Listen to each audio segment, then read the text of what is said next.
Miroir, miroir, épisode 9. Aujourd'hui, je reçois Aurélie Louis-Alexandre, qui adore faire du sport, mais qui aime surtout le transmettre, puisqu'elle est professeure de yoga. En plus d'être une femme noire, elle fait partie de ces profs auxquels on peut s'identifier. Avec un corps, certes, restant dans une norme largement acceptée par la société, mais qui est loin du cliché qu'on a pu nous vendre pendant des années, c'est-à-dire souvent une femme blanche, taille 34. On va essayer de comprendre ensemble comment le yoga et le milieu du bien-être, en général, ont transformé la pratique en quelque chose d'élitiste, réservé à une certaine population, et comment tout ça est progressivement en train d'évoluer vers autre chose, notamment grâce à des profs et des initiatives qui changent la donne. Bonjour Aurélie. Bonjour. Est-ce que vous pouvez nous raconter votre parcours et comment vous en êtes arrivée à pratiquer le yoga jusqu'à devenir prof ? Bien sûr. La première rencontre avec le yoga s'est passée quand j'avais 13 ans. J'étais à l'époque une vraie runneuse puisque j'étais en club d'athlétisme et ma mère a voulu que je fasse quelque chose de plus cool, plus posé. C'était une catastrophe. J'ai fait qu'un seul trimestre, j'ai trouvé ça ennuyeux, c'était trop posé et plus tard dans la vie, j'ai compris que c'était du hatha yoga, que je ne trouve pas plus ennuyeux maintenant, hein, mais pour l'époque, quand on est adolescent, qu'on a l'habitude de courir sur piste, d'être toujours à 1000 à l'heure, ça l'était. Et la deuxième rencontre qui a été pour le coup un coup de foudre, ça a été en 2011, quand j'avais 21 ans.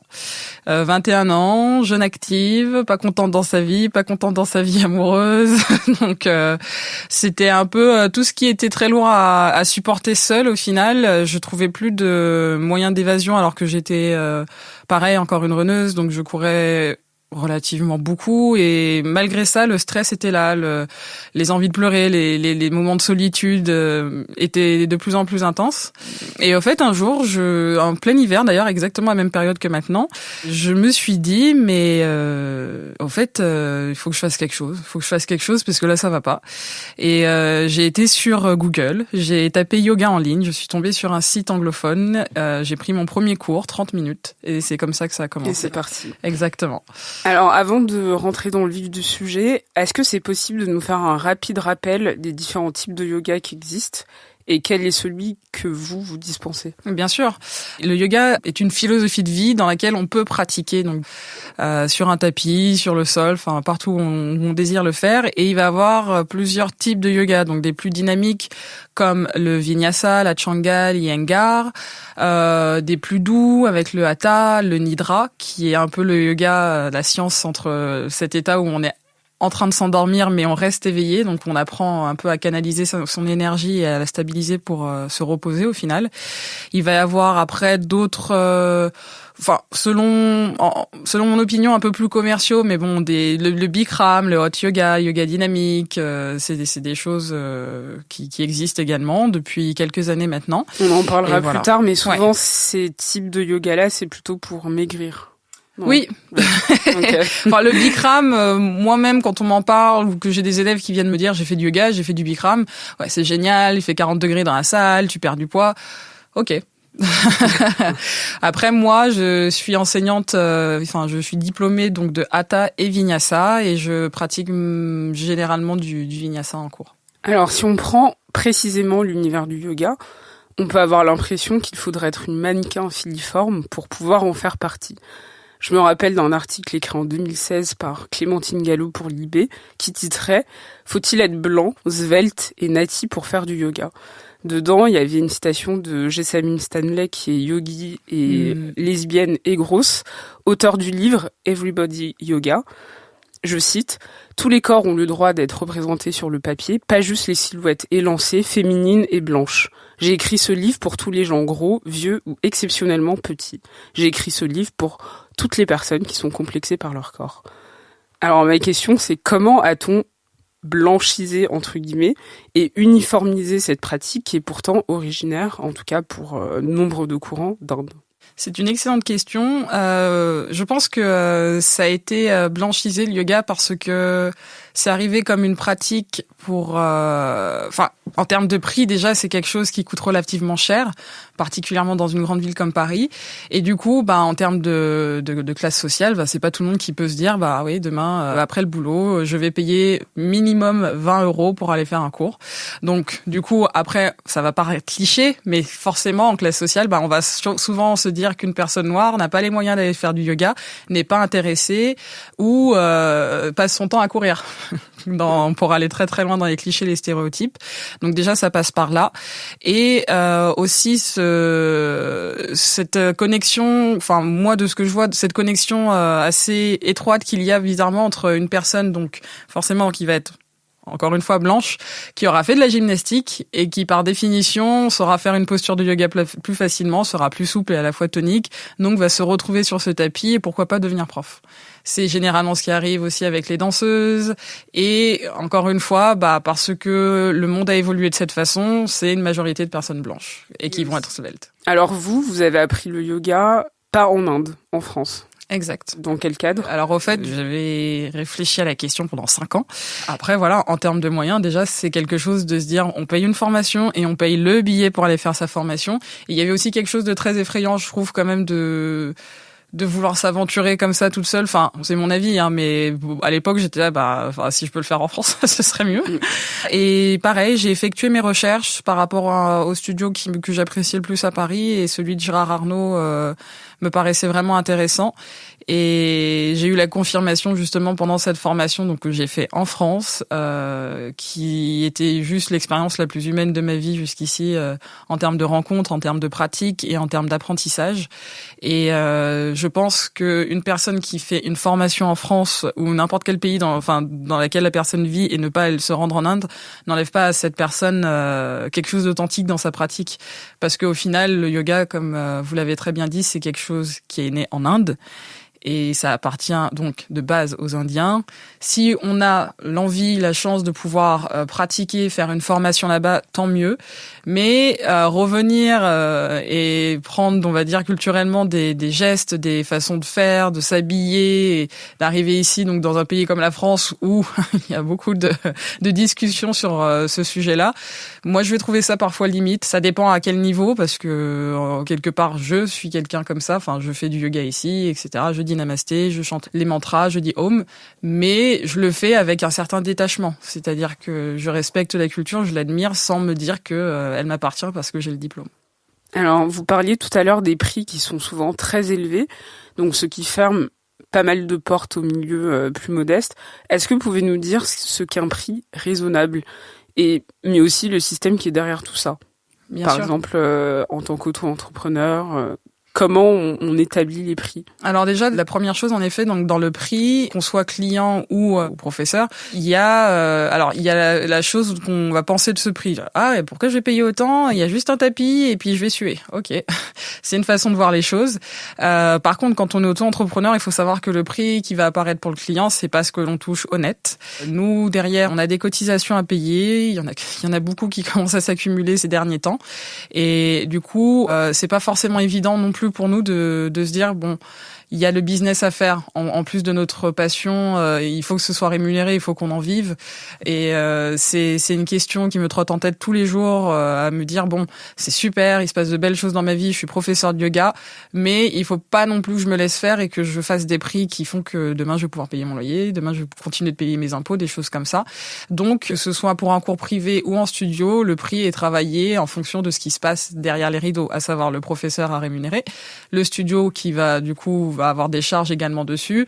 Donc voilà, on s'amuse pas forcément à mettre des prix excessifs. Après, il y a pour beaucoup de studios dans Paris, il y a le nom qui fait le prix, il y a le lieu dans lequel ça se trouve, et il y a des abus. Et il y a des abus, clairement. Par exemple, si on divise la carte en deux juste avec la Seine, comme c'est fait naturellement à Paris, ce sera toujours plus cher rive gauche que rive droite, quelque part.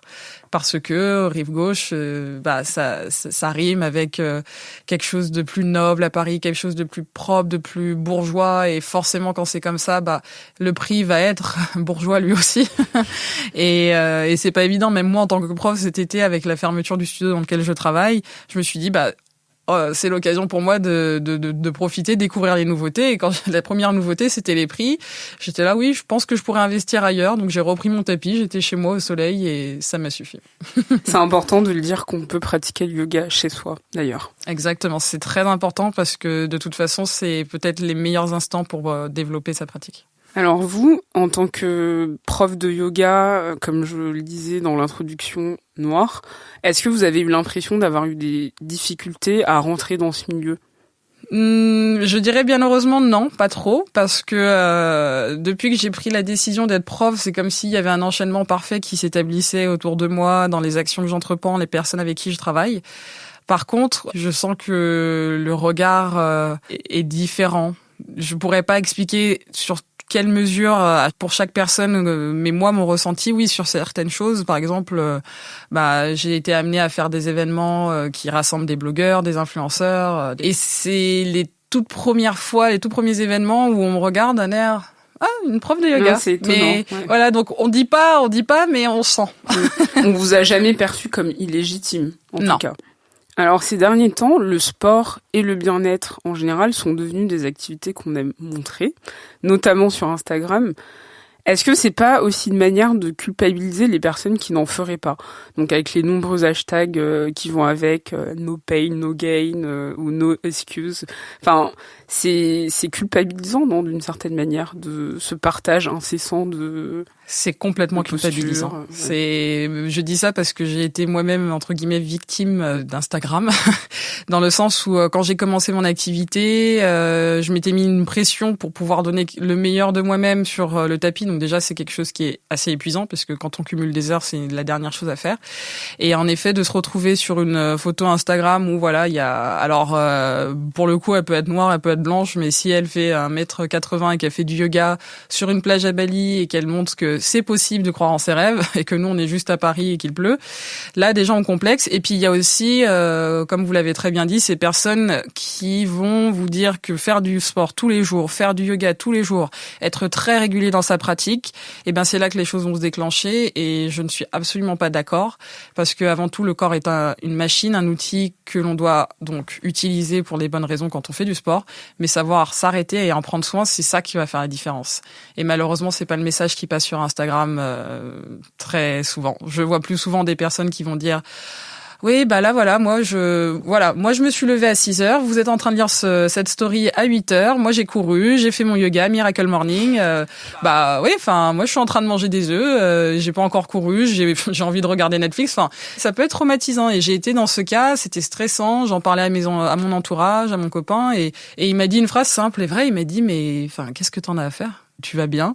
T'es en bonne santé, tu fais ce que t'as envie de faire et c'est l'essentiel. Et c'est ce qu'on devrait tous se dire. C'est vrai que le sport, c'est souvent perçu comme un objectif pour soit devenir ou rester mince, et moins comme un plaisir pour être en forme. Pourquoi les deux sont autant liés ? Je pense que les deux ils sont autant liés parce que depuis des années, bien avant que nous soyons sur cette terre, la société a fait de sorte à ce que le sport soit assimilé à quelque chose qui a pour objectif de sculpter le corps, de le rendre plus beau, de le rendre plus esthétique.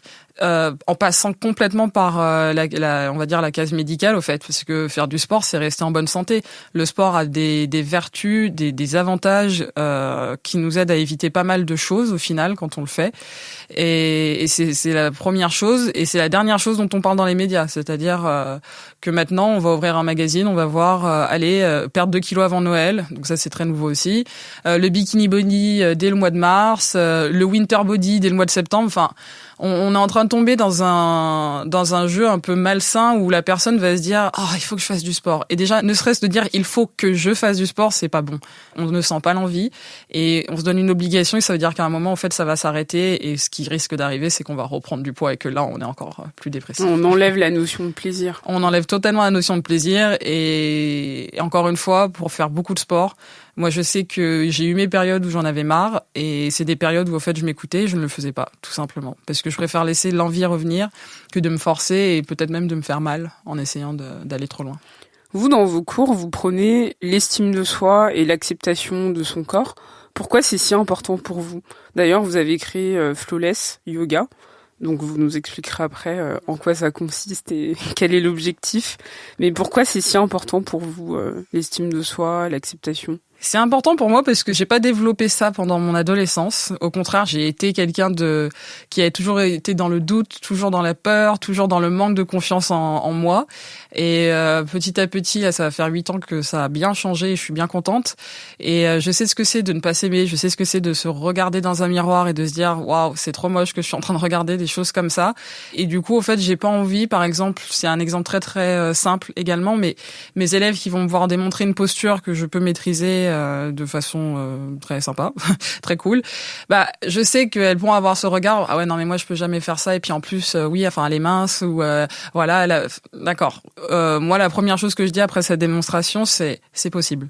C'est possible parce que au fait, vous êtes dans cette salle, vous vous êtes échauffé, on est dans une bonne humeur et qu'il faut garder au fait cet esprit positif. Il faut apprendre à le cultiver au maximum. Que ce soit une phrase le matin, une phrase le soir, c'est quelque chose de super important. Et moi, j'ai appris à le faire. Je continue de le faire avec des gestes très simples que je pense tout le monde fait mais personne ne dit, c'est de se regarder dans le miroir au détail près, de se dire ah bah ouais, bah ça c'est cool, ça c'est joli, ça j'aime bien, et d'apprendre à aimer aussi ses complexes et d'en voir juste tous les avantages du monde qu'il peut avoir.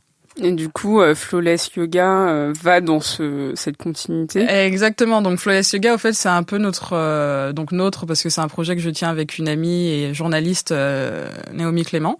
C'est au fait, on parlait souvent depuis notre rencontre, on est tout le temps à se dire ah je suis fatiguée, là je me sens pas bien. Alors, il y a des jours où on a le ventre gonflé parce qu'on est stressé, il y a des jours où on se trouve pas belle parce que c'est l'hiver. Voilà, c'est toutes les phases dont je parle avec mes élèves et sans tabou, avec toute transparence. Et un jour, c'était ouais, j'aime bien tes cours de yoga, ouais, et tout, toi tu fais aussi t'es DJ, ouais, j'aimerais bien développer le projet.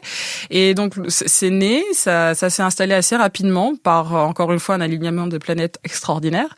Et au fait, le message de notre duo, de la pratique que l'on fait pendant 1h30 pendant nos événements, c'est que vous aussi vous pouvez le faire. Et surtout, aimez-vous. Vraiment, on a envie que les participants et participantes qui viennent au Flawless Yoga Event soient des personnes qui apprennent le self-care, l'amour-propre et qu'ils essayent de grandir avec tout ce qu'ils n'apprécient pas chez eux, au fait. Et tout le monde est bienvenu. Tout le monde est bienvenu, tous les niveaux, parce que déjà, je ne suis pas moi-même à un niveau avancé de ma pratique. Il y a encore beaucoup de choses que j'ai à apprendre d'un point de vue physique sur des postures. Et puis même, comme je l'ai rappelé, le yoga, c'est une philosophie de vie. Et il y a toujours quelque chose. Je pense que c'est toute une vie qu'on apprend des choses dans le yoga. Parce que un jour, je vais pouvoir tenir une posture, ça peut changer le lendemain pour X ou Y raison.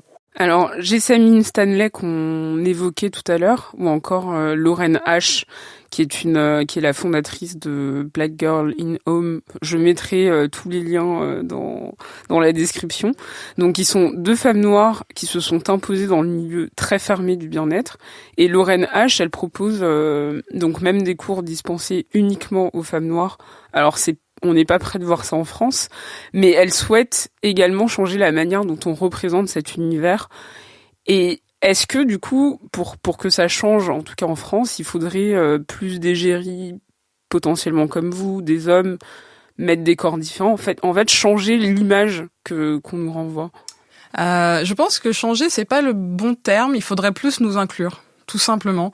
Au fait, si vous voulez vraiment qu'il y ait de la diversité, montrez qu'elle existe, montrez que, en effet, c'est cliché, mais montrer que Benetton, c'est vrai, au fait. À la fois dans le yoga, à la fois dans l'athlétisme, sortez de cette publicité mensongère où vous dites tout le monde est le bienvenu et on voit jamais tout le monde en question. C'est très très bête. Sur place, ouais. Et quand c'est fait, malheureusement, moi je trouve que on peut en voir des mannequins noirs, on peut en voir, mais ils sont tout de suite associés au street art ou à la street culture ou au rap ou à R&B.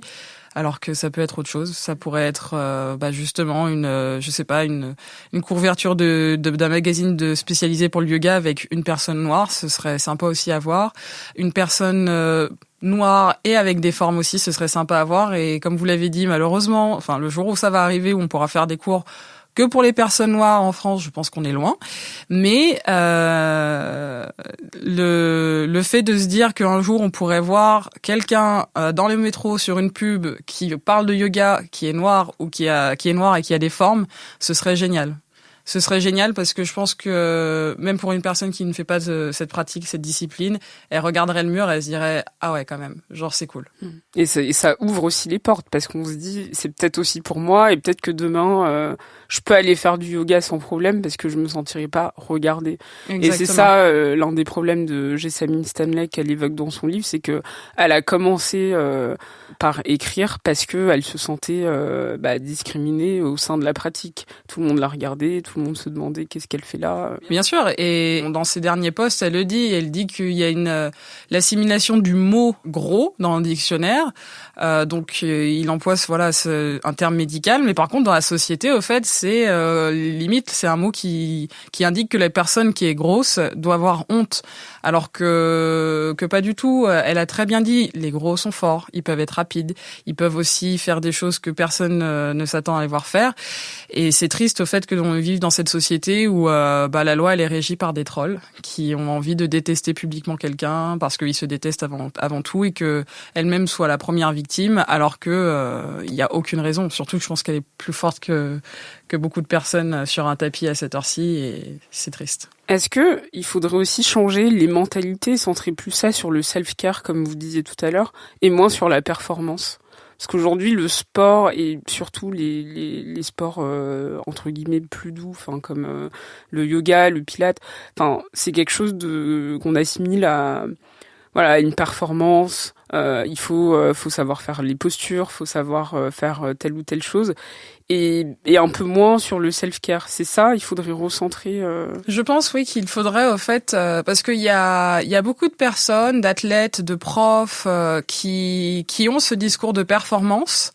Et ils sont dans le droit de l'avoir, et je pense qu'ils font bien passer le message, mais comme pour beaucoup de choses, entre le message qui est passé et les personnes qui l'entendent, il y a toujours une déformation.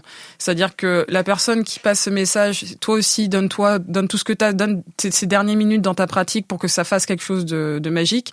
Tu peux le faire. La personne qui va le faire, mais qui n'a pas l'expérience, elle va aller dans le débordement de ses limites, alors qu'elle ne les connaît même pas. Et du coup, c'est là que ça devient, ça devient plus au fait du self-care. C'est juste, j'essaye d'aller trop loin, j'essaye de faire quelque chose alors que je l'ai jamais fait auparavant. C'est pas sain. Et du coup, je pense qu'en effet, les gens, ils devraient d'abord apprendre à prendre soin d'eux pour ensuite voir de quoi ils seront capables. Et là, ça pourrait être une équation plus intéressante. Quel conseil donneriez-vous aux personnes qui souhaitent faire plus de sport mais qui n'osent pas parce que il ou elle s'estime peut-être pas assez dans la norme, ou se disent j'ai peur qu'on me regarde, j'ai peur qu'on me pointe du doigt, qu'on se dise j'ai rien à faire ici. Quel conseil? Le premier conseil que je dirais, c'est arrête de penser. Arrête de penser, arrête de te poser des questions et juste fais au fait. C'est comme ça, moi, que je me suis retrouvée à reprendre la course alors que j'étais en train de rentrer au lycée. C'est comme ça que je me suis retrouvée à faire des inversions au yoga alors que c'est les choses qui me font le plus peur dans ma pratique. C'est comme ça que j'ai fait beaucoup de choses dans ma vie, et pour le sport aussi. Il faut jamais penser aux autres, au fait. Et c'est la même chose quand on prend soin de soi. Il faut pas penser au regard des autres, parce que si on fait ça, on fait rien dans la vie. Et du coup, pour le sport, qu'on soit débutant, intermédiaire, avec une pause ou une reprise, ou qu'on soit vraiment un athlète, fédéré et tout ça, il faut déjà garder un mode de pensée positif, mais vraiment. Même quand ça fait mal, même quand c'est difficile de reprendre, il faut pas se dire non mais je vais jamais y arriver. Si on fait ça, oui, les muscles vont suivre le cerveau, et si le cerveau est négatif, y a rien qui se passe.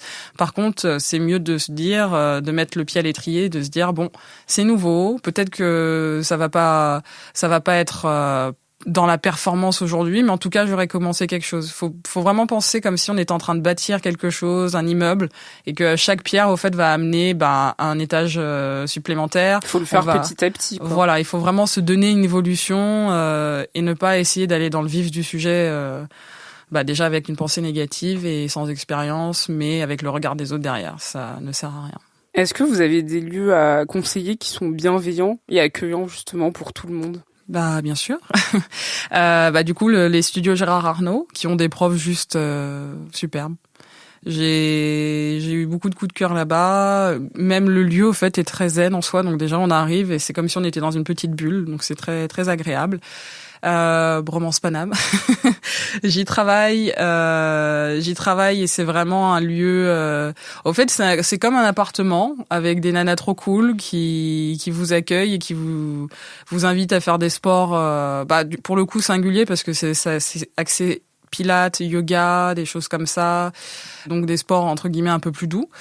Après, c'est pas un studio, mais je l'ai essayé dernièrement. C'est les cours de très intense hip-hop yoga de Clotilde Chomet, qui du coup est l'exemple parfait au fait de sortir de sa zone de confort, mais elle est derrière nous pour nous dire bon ok là tu pourrais faire ça, ou tout simplement par exemple nous étirer d'une bonne façon. Moi j'ai apprécié ce genre de cours. Et après, j'en ai pas beaucoup parce que je suis quelqu'un qui est très solitaire dans sa pratique. Et vous donnez vos cours où? Alors, je donne mes cours notamment chez Bromance Paname, à la Montgolfière Club, et du reste, je suis en entreprise ou en privé. Ok. Je sais qu'il y a le Yogra qui dispense aussi des cours gratuits, donc ouverts aux femmes et aux minorités de genre, quelle que soit leur morphologie, créé par le collectif Gras Politique. Donc il faut regarder leur programmation sur la page Facebook. Et il y a également le collectif We Are Yogi, créé par le journaliste Sai Le Cerf, alors je ne sais pas comment on dit son nom, Le Cerf Molpois, qui propose du yoga pour tous et toutes, et principalement aux personnes queer. Donc on mettra en lien toutes les infos pour les personnes intéressées. Et pour finir, est-ce que vous avez des recommandations à donner à des personnes qui s'intéresseraient au yoga ou qui veulent se lancer dedans? Bien sûr. Pour le coup, peut-être déjà des livres d'anatomie dans la pratique du yoga, parce qu'on va apprendre à se connaître, à découvrir son corps, les efforts dont il est capable, mais il faut apprendre à le faire correctement. Donc Yoga Anatomie, les tomes 1 et 2 sont très bien illustrés.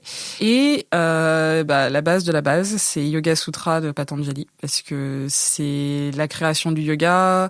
Et même moi qui pratiquais déjà, au fait, j'avais pas encore posé ma curiosité au fait sur ce que c'était vraiment. C'est-à-dire que j'étais que dans la partie physique pendant 3 bonnes années. Et quand ma formation a commencé, je me suis dit ah oui, c'est vrai au fait.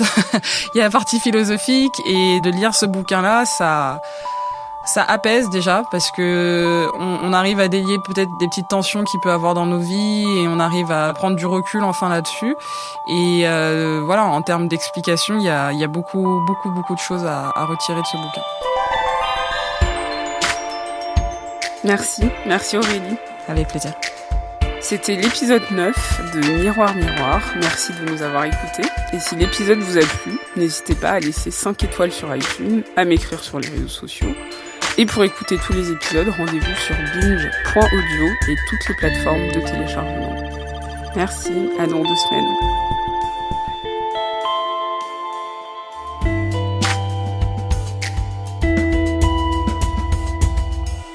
Binge.